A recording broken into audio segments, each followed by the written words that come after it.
Welcome back to another episode of Tuxedo Time, where we're Tuxedos in His Time, podcast edition. What are we talking about today, Peckham? Well, that's a great question. You just woke up from a deep nap, and I did not take one, and I'm like, what is happening? Yes. Post-nap. We haven't really talked much about Sleepy Creek. You know, it's funny because, like, we took a big-ass break last year because we suck, and we have a really hard time doing more than, like, one thing, really. But we managed to commit to YouTube for 8 years consistently. Home renovation series. See podcast. Yeah, exactly.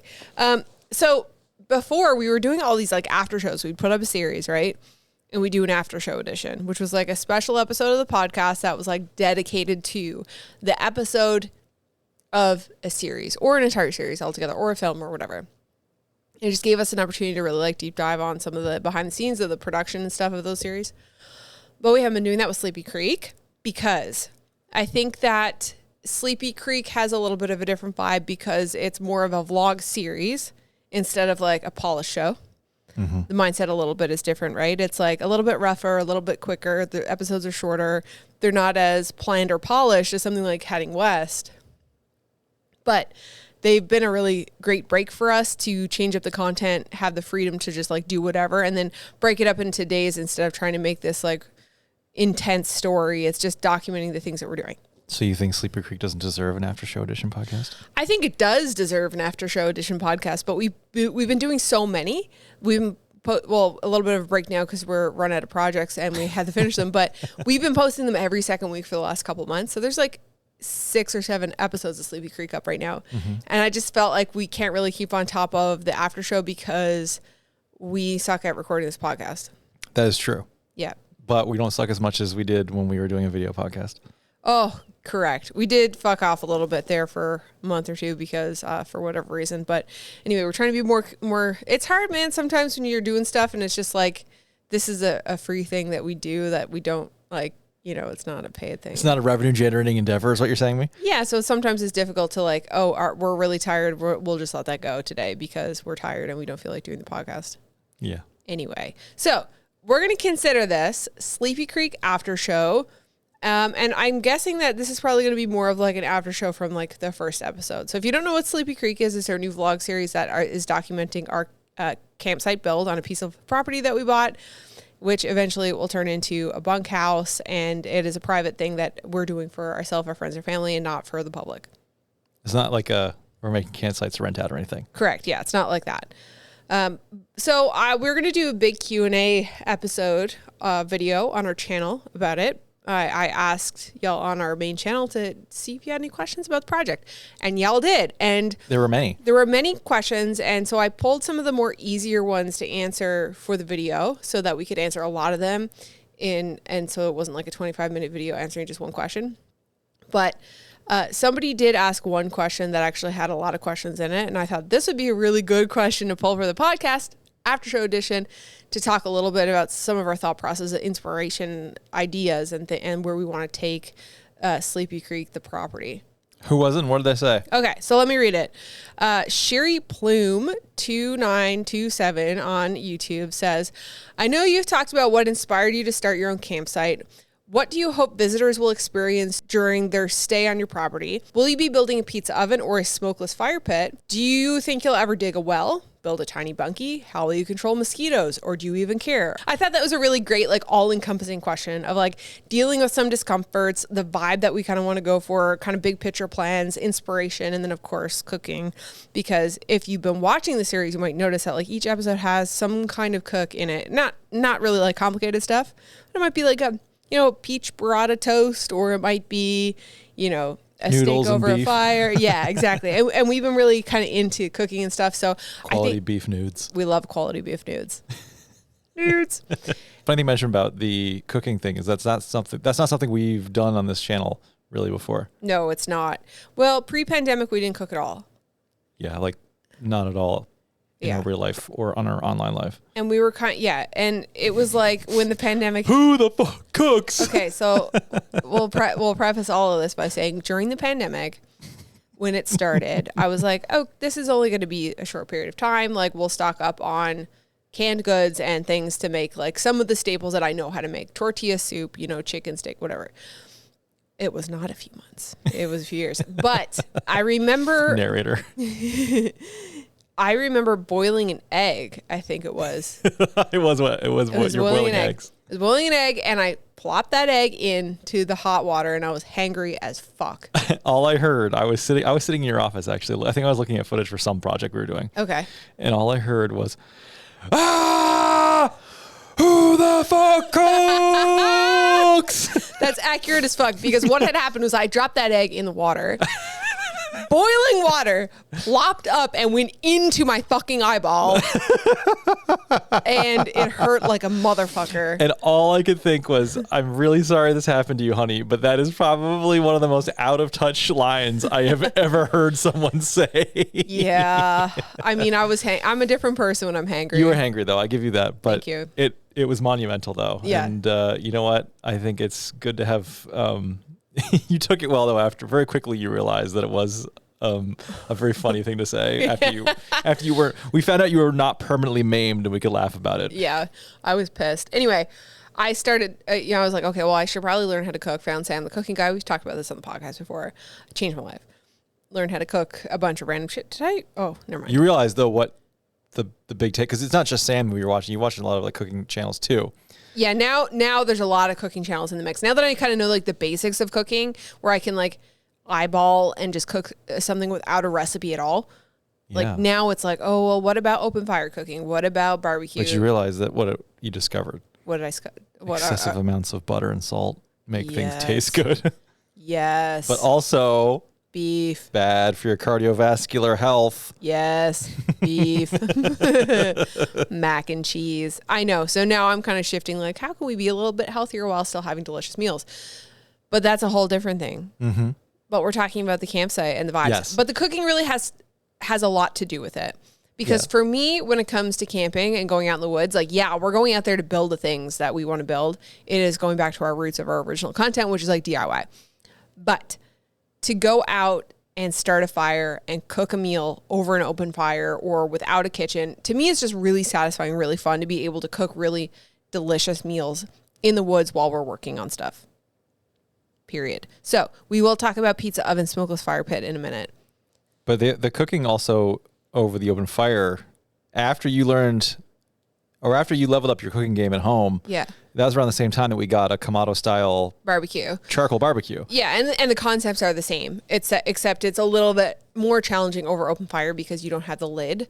Right. And you don't have like heat deflectors and things. So you had to be like a little bit more strategic on like moving your coals and placing your meat on the grates that are like not over dry. So anyway, I'll tell you, learning, like, you and I both kind of learned how to cook over the charcoal over the same time period. It's such a game changer. And then as soon as like we started going out to the woods and making fires, we're like, oh, this is literally the same concepts. Yeah. Of cooking over charcoal is basically cooking over fire. Yeah. I've been watching lately Kent Survival. It's one of my favorite YouTube channels. I know it is. Andy has become a parasocial relationship. Andy basically just serenades you to sleep every night, and then in turn, I also hear his voice every night too, because you're next to me watching him in bed. Yeah, it's the perfect YouTube channel for nighttime because he seems like a really wholesome and sweet man, and his videos don't have any music, just the right amount of talking, and they're camping. So he goes and he sets up his camps, and he talks a little bit about it. And it's kind of like bushcraft plus overlanding plus like Walmart camping or Temu camping or like random shitty, I'm going to make something weird out of plastic bags, like that kind of thing. But he also does these like extensive cooks in his videos as well. Like I've seen him do like a full lamb over the open fire while he's cooking with his buddy Simon. So I really like watching him in the nighttime. I find him relaxing. Now I also like watching him in the daytime because I want to stay awake for the whole video. Mm-hmm. Anyway, so Andy has inspired like a lot of those things. It's like, oh my God, he's cooking all this stuff out there. Why can't I be cooking all this stuff? You can. So, okay. All right, go buy a friggin' full lamb. So we're not going to do that. We're not that bent, but we'll talk about like the kind of kitchen idea because that's like, we have inspiration ideas for like what that will look like and kind of our goals. But first of all, let's talk about what inspired us to start our own campsite or start building our own campsite. Oh man, the inspiration for the campsite was kind of it wasn't that way. The idea wasn't there from the beginning.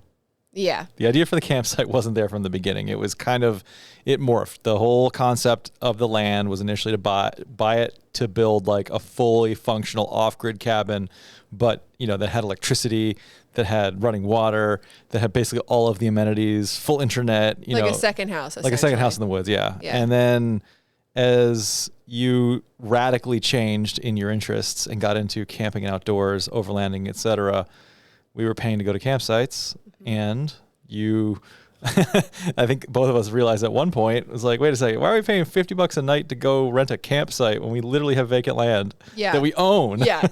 So, and that's when we started. We were like, we had the land for like 3 years at that point, and we hadn't really used it because we were like, well, we don't want to do anything until we decide where we're going to put our summer home. Yeah. And then it was like, hang on, this is real stupid to have this like asset just sitting there, not using it when we love the outdoors and are paying. So that's when we, like, I think it was last year, Labor Day weekend, we rented a bunch of tools and we didn't really have a plan. And we were just like, okay, we're going to start camping down there. The first thing we need to do to camp is to just have a little bit of a level area to put the trucks, because there was no flat spot. It was just woods, like roots everywhere.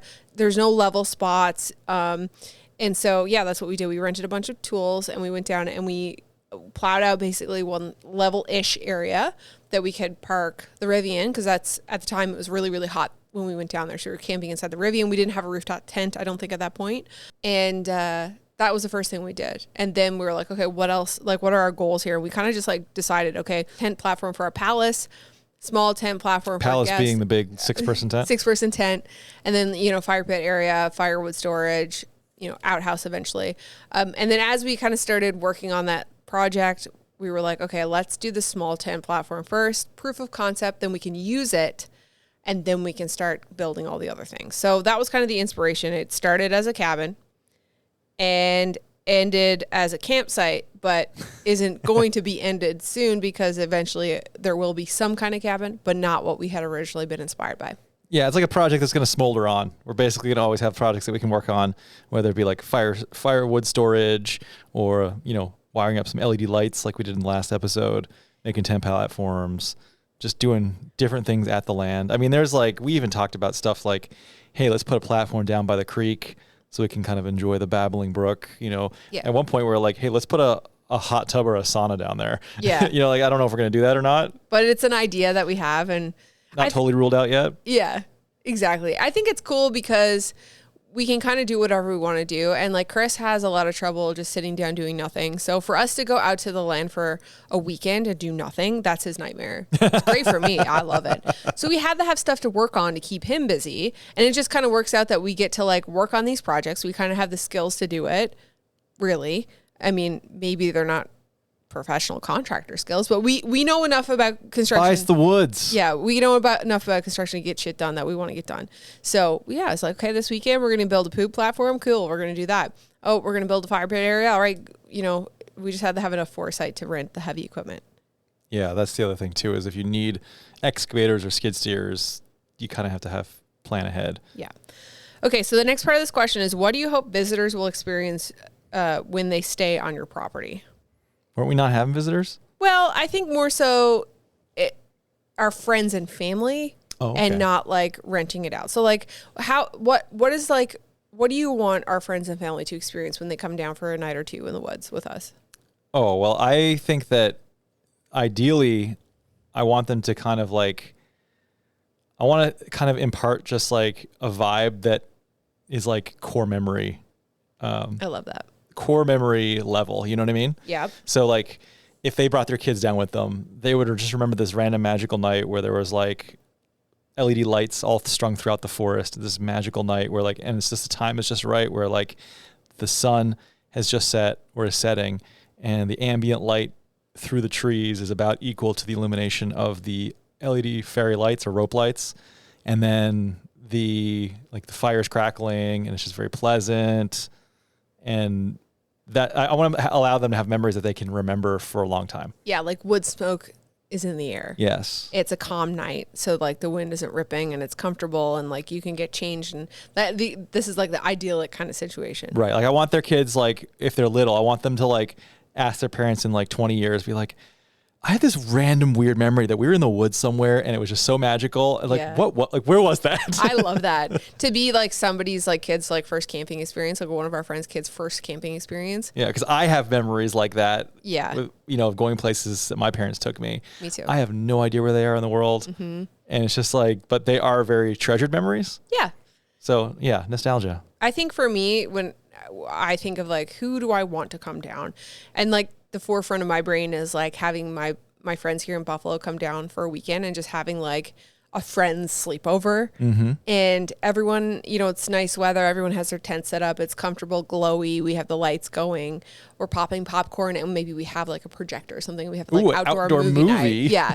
So I like that idea. Just having a little special, time together with friends. Eventually that's kind of what I hope. Next part of this question is, do you think you'll ever dig a well? Dig a well.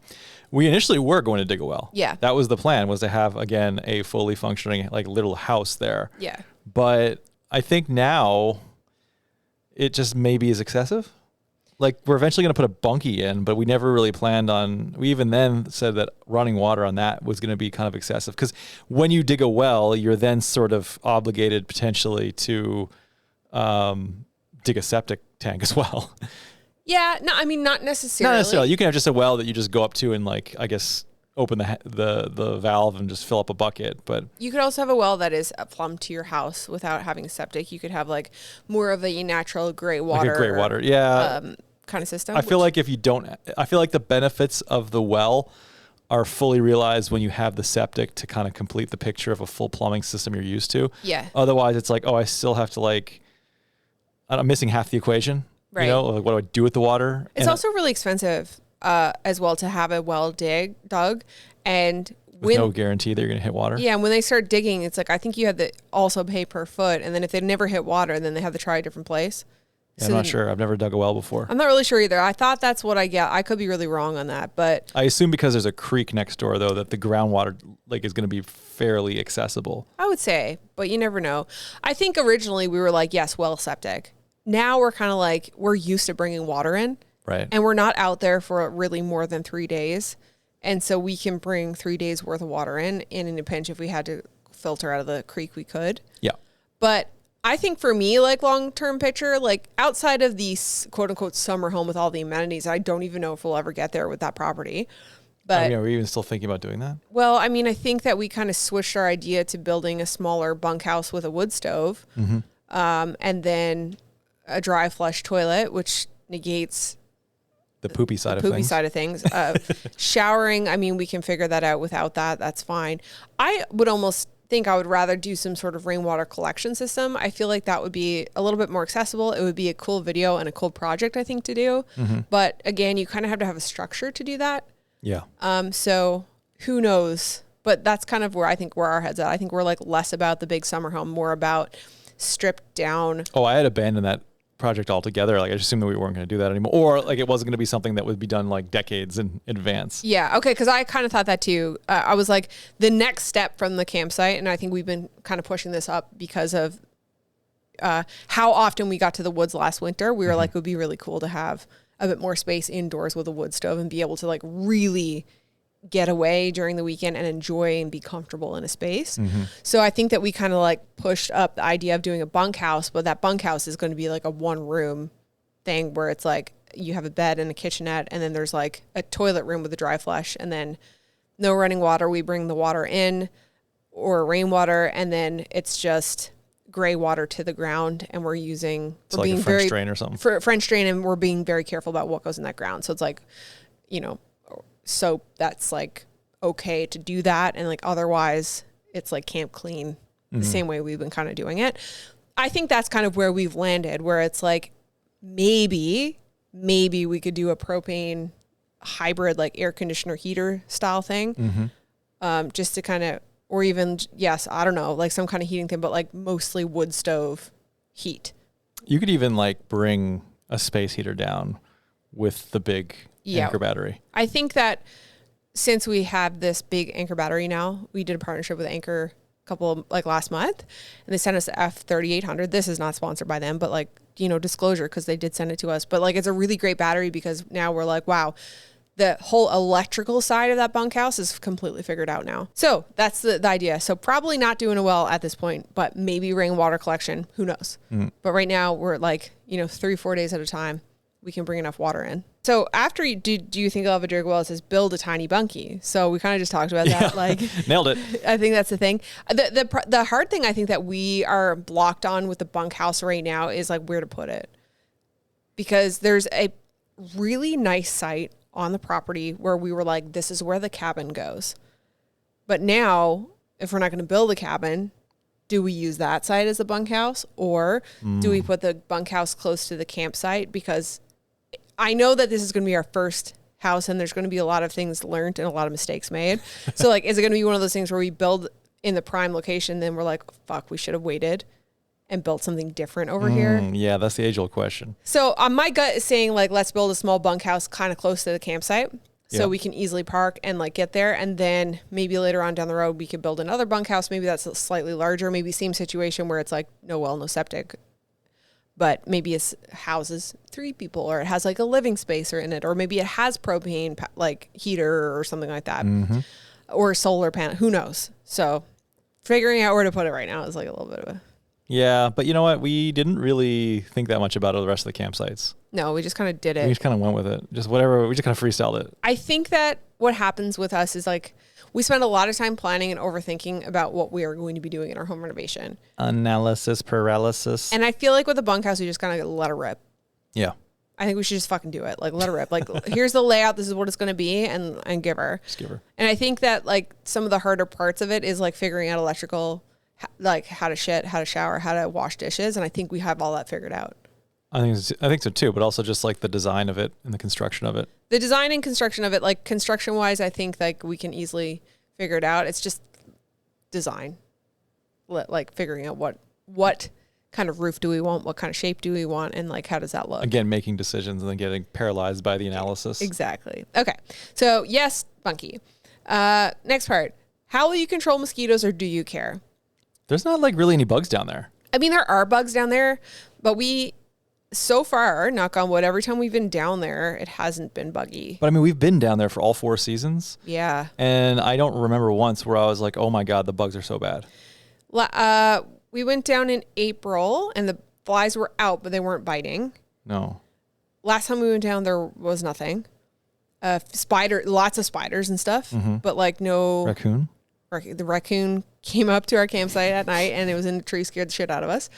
I was like, what the fuck is that in the tree? It was like a raccoon just being really slow and just like like crawling down the tree, and then it saw us and then it started going back up the tree. And then in the middle of the night, my motion sensor like light went off, and then it was a raccoon going through the campsite.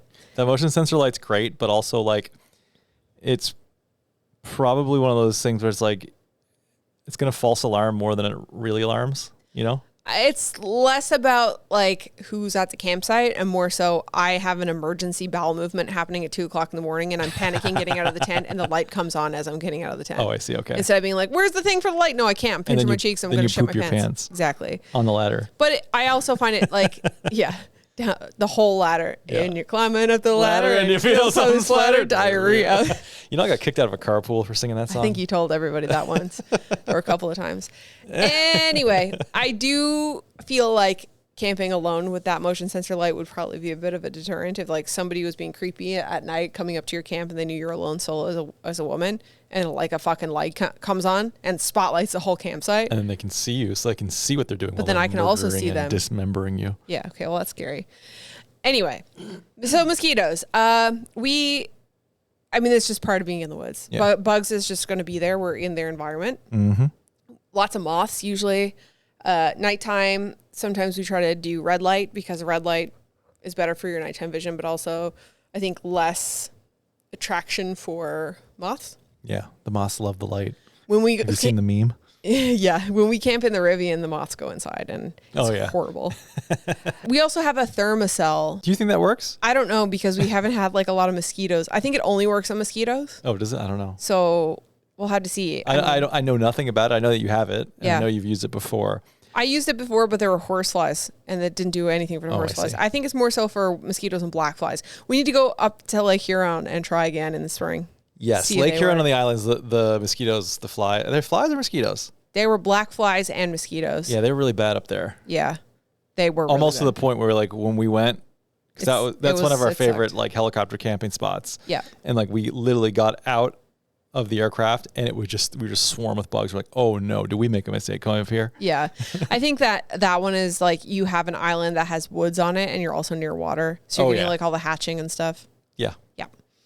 That's the trade-off with water. It is. Yeah. At least with our little brook, I don't even think there's bugs down there because the water's constantly moving. Yeah. There probably is in parts. We just don't spend a lot of time like down there. Yeah. But like we haven't been there as much as we were like over the fall. I feel like we were there a lot in the fall and we haven't been there as much in the spring. And so this time of the year is like when the mosquitoes would be out. So I guess we'll find out when we're down there. Okay. So back to the, will you be building a pizza oven or smokeless fire pit? The answer to that is yes. I think we have like exciting plans and inspirations for what an outdoor smokehouse, like cooking area would be. We built this tent platform and has this little like flip up kitchen area and it's really great for like camping. But I envision a place down there where there's, whether it's a smoker or like an open fire pit, where you have like all of this counter space and a big fire pit in the center and you're doing like a cook and you have your meat like hung up and it's cooking over the fire. And that is like the smoke shack. Smoke shack. Do you know what I mean? Like that's a great name for it, the smoke shack. Yeah, that's where you're doing your smoking and you're cooking and stuff. Remember that one from when we actually do it? Smoke shack, yeah. So it's going to be like, we talked about doing like almost like a pergola style. Yeah. Or not like a pergola, but almost like, what's the, I don't know, what would you call it? Like it's almost like a carport, but kind of like a pergola, but like not in a traditional sense, like more modern, more angular, more like architectural, I would say. That's the idea. Now that could change. We might just pavilion. Be like a pavilion. There you go. So that's kind of the idea, is like basically having, so this company Bare Bones makes this whole like cooking stand as a cowboy cooking grill. And it's like a 30-inch diameter like bowl that you make a fire in, and it has legs, so it's like counter height, and it has a rack that you can hang your meats and stuff off of and all your like cooking utensils. That to me is like the ultimate goal of what I want out of we'll call it the smoke shack. Is like that idea where it's like still open fire cooking, but you're able to stand up. You don't have to like bend over and tend your food, and you have accessibility from the fire pit to some kind of countertop area that's like kind of at the same height, so you can prep and cook and like serve. I just had an idea. You did? Tell me about it. Because if we're making a pavilion that's like basically a covered roof over this camping cooking area, I mean, it's gonna be like a gravel floor. Yeah. And then we're gonna have probably just like a slanted, one of those clear corrugated plexiglass roofs probably on it. Yep. You can essentially, since you've got supports above, you can literally put like a beam with a track on it. So you can have meat hooks and just slide it across, like built into the to the structure. That's a cool idea. Meat hooks. That's a commitment to meat. Meat hooks. I also like anybody rolls up on that in the woods. They're like, this is like a horror. It's like a horror movie scene. I would love to also have a pizza oven when I envision like a bunkhouse. I picture like a beautiful modern structure, all black, with like a deck coming off it, and you have all this wood. But I also picture maybe there's like a pizza oven built into some kind of like outdoor kind of bench thing. Gosney makes the most beautiful pizza ovens I have ever seen in my whole entire life. And they also make something called the Rock Box, which is like a portable pizza oven. I am obsessed and would love to have one of them because... What does a portable pizza oven run on? Are these like propane, charcoal? Yeah, it's propane. It's like those 5-pound propane tanks. Oh, okay. The Gosney ovens, I think, also are propane. Really? I think so. But they do have a real fire in the back. So I'm not really sure how it works. Oh. They're fucking gorgeous. So my thought process, like with pizza oven, and my eyes specifically on these ones because they're stunning. The black one, gorgeous. I can just picture it against a black house. Or even the cream one with the black accessories against a black house. Ooh. I think the thought of that is nice, but like, you know how messy and how much prep area and time. Okay, so here's my thought. You need to make a fucking pizza from scratch. But it's not about the pizza. Okay. It's about cooking the pizza. It's not just about cooking the pizza. It's about eating the pizza. Well, I mean, I do love pizza. If you have something like that, especially if it's propane, now you have an oven. So a pizza oven. It's not just pizza. anything that you want to do in an oven, you could cook in a pizza oven, provided it fits through the small slot that's the size of a pizza. Right, but if you're going to a bunkhouse and I have an oven asterisk that can cook flat things. I roasted a bunch of like fruit in the pizza oven in a cast iron. Yeah. Yeah, like, and I loved it because when you roast fruit in a cast iron over an open fire, it's great, but like you don't have a top, so you need to put a lid on it. But when you put it in the oven, you have heat from the top and the bottom. So I'm talking like grilled fruit, I'm talking nachos, I'm talking pizza from scratch, pizza from. So that means you don't need a Dutch oven. I mean, it would be totally different. Dutch oven would be more like open fire. We're going to hang this over a fire and do a slow cook. Like you would probably be doing like stews and things. So she does still need a Dutch oven. I want it all. Remind me tonight. I'll give you a Dutch oven. Please don't. So that's like, I have all of these things where I would like, oh, I'd love this. But like realistically, are we going to add a pizza oven? I don't know. Maybe not. I feel like the open fire thing is better. The Dutch oven would go along with what I was talking about earlier, this pit where you can hang up the Dutch oven and you can do like a long stew or a brine or whatever. And like, have that open fire going all day and kind of cook something or do nachos. And that would be a little bit more versatile. We have a lot of ideas on things that we want to do with the property. A lot of like mood boards on Pinterest on what they're going to look like. When she says we, she means she. Me. And then I'm like, build it for me, bitch. Yes, master. Do you have anything to add on that? No, I just don't know if a pizza oven is going to be that versatile. I just love the look of them. I know so you like much. the look and the vibe, but I think from a utility standpoint, it's probably a little bit extra. Yeah, I agree. I'd say it would probably just open fire, cooking pit, something. Yeah, once we finish the kitchen area, that's separate from the flip-up kitchen that we made, which is kind of confusing for people because they're going to think that that's our primary kitchen when that was really just a fun project, a holdover project. It was like, yeah, we could probably do this. Yeah. I think that this like outdoor kitchen thing is going to come more so around bunkhouse time because I feel like they should be kind of in close proximity to each other because I do picture a time where we're like, it's fall, we're staying inside the bunkhouse, we've got our fire going, it's nice and hot in there. And then like we at home, like Sundays, we'll do like a team cook where we have something on the smoker all day. In fact, I think having a small Kamado style grill out there would be better than a pizza oven. How about we get the Big Joe for the house and we put the regular size Kamado Joe at the land? Yeah. I just really wish that it came in black. Bright red is a little bit garish, isn't it? Yeah. No. I would rather get like a small kettle style black for the cabin and if it got stolen, it wouldn't matter because that's the thing. It's like anything we put down there at this point, like we haven't seen any evidence of people fucking with our shit. People go through there, but people probably go through there. So like anything that gets left down there that is expensive. Yeah. I don't really want to be leaving expensive things out. And of course, when the bunkhouse is there, we're going to have to figure out some way to secure it and we're just not going to leave stuff down there. Kamado Joe barbecues also are like probably the most expensive of that style. They are also very heavy. So stealing something like that, but like. True. Also, I think it would just be, I'd rather have something maybe a little bit less expensive. Yeah. So as for the location of the bunkhouse, how about we put it in between, where like the land drops off? Mm-hmm. In between there and the kitchen area, so they're sort of somewhat in the same zip code. You mean like kind of if you're looking at the small tent platform to the right of that between? Correct, yeah. Yeah, I think that's a good and then spot. it backs on to the helipad where there's going to be a cleared area. Over your main window is like over the creek. Right, yes. But your deck is on the opposite side. Like, so as you're coming down into the woods, you're like facing the deck. Yes. And then the helipad is like into the right and the kitchen is like right in front of the bunkhouse. I think that's the move. So you come down and then it's like car camping on the left, tent camping on the left, bunkhouse on the right, cooking on the right, and then helicopter pad is like in. Yes. The move. The move. That's the move. Okay, well, I think that that's kind of answers those questions. It's a little bit of a Sleepy Creek Aftershow edition. Episode 1 of the series. If you haven't seen it, leave it in the show notes, BeckyandChris.com/podcast, whatever episode this is. I assume we have a Sleepy Creek playlist. There is a Sleepy Creek playlist. There you go. Yeah, all of the videos from the series are there. Have you been up to date on it? Have you been putting it all together? Oh, yeah. So I know there's a lot of missing helicopter videos in the helicopter playlist. I haven't been looking at the helicopter playlist. On our www. BeckyandChris.com/World Wide Web. Find us on the World Wide Web. Okay, we're going to leave it here. Thank you guys so much for listening. We'll catch you on the next one. Bye. Bye.